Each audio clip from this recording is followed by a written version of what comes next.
Hi అండి. ఈరోజు రైపెట్టు బీరకాయ కర్రీ తయారు చేసే విధానం.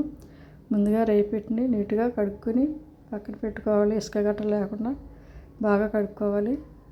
తర్వాత బీరకాయలు ఓ 2, 4 పచ్చిమిరపకాయలు, ఒక ఉల్లిపాయ కట్ చేసుకుని బీరకాయలు పైన తొక్క తీసి కట్ చేసుకోవాలి. అలాగే ఉల్లిపాయ ముక్కలు, పచ్చిమిరపకాయలు కూడా కట్ చేసుకుని స్టవ్ మీద కడాయి పెట్టి వీట్ అయిన తర్వాత ఆయిల్ వేసుకోవాలి. ఆయిల్ వేసుకున్న తర్వాత ఉల్లిపాయ ముక్కలు, పచ్చిమిరపకాయ ముక్కలు వేసుకుని బాగా ఫ్రై చేసుకోవాలి. ఈ కూర చాలా టేస్టీగా ఉంటుంది. వీడియో పూర్తిగా చూడండి. ఇలా బ్రౌన్ కలర్ వచ్చే వరకు వేపుకోవాలి ఉల్లిపాయలు. తర్వాత కడిగించుకున్న రొయ్యపొట్టు కూడా వేసుకోవాలి. రొయ్యపొట్టు కూర చాలా టేస్టీగా ఉంటుంది.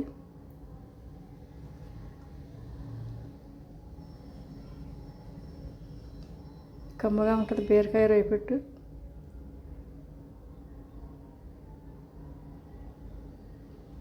ఈ విధంగా రొయ్యపొట్టును ఫ్రై చేసుకోవాలి.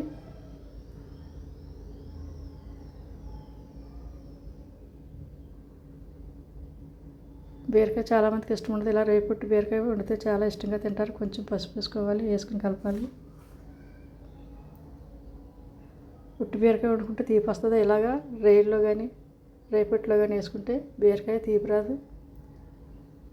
ఈ విధంగా ఫ్రై అయిన తర్వాత బీరకాయ ముక్కలు వేసుకోవాలి. బీరకాయలు కొన్ని చేదుగా ఉంటాయి, చూసుకుని కట్ చేసుకోవాలి. బీరకాయలు కట్ చేసినప్పుడు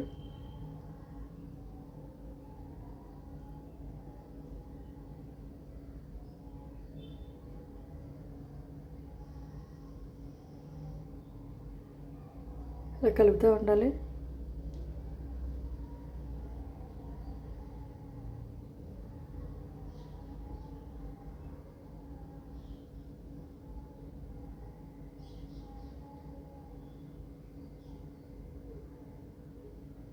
కొంచెం సాల్ట్ వేసుకోవాలి, వేసుకుని కలపాలి.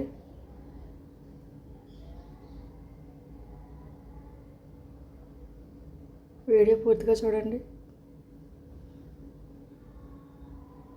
తర్వాత ఎల్లుల్లిపాయలు దంచుకుని వేసుకోవాలి.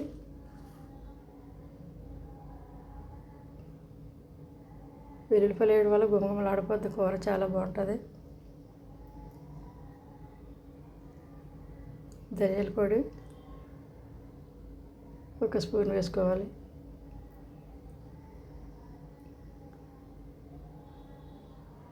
కారం సరిపడా వేసుకోవాలి. మీరు తినేదాన్ని బట్టి వేసుకోవాలి కారం.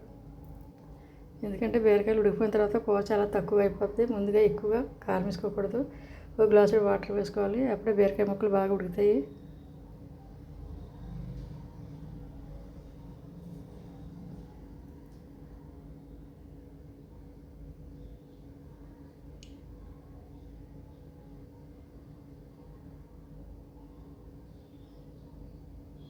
బాగా డ్రై అయ్యే వరకు ఫ్రై చేసుకోవాలి కూర, అప్పుడే టేస్టీగా ఉంటుంది.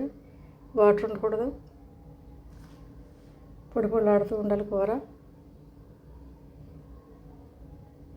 కూర రెడీ. మా ఛానల్ కొత్తగా చూసేవారు సబ్స్క్రైబ్ చేయండి, షేర్ చేయండి, పక్కన ఉన్న బెల్ ఐకాన్ క్లిక్ చేయండి, లైక్ చేయండి.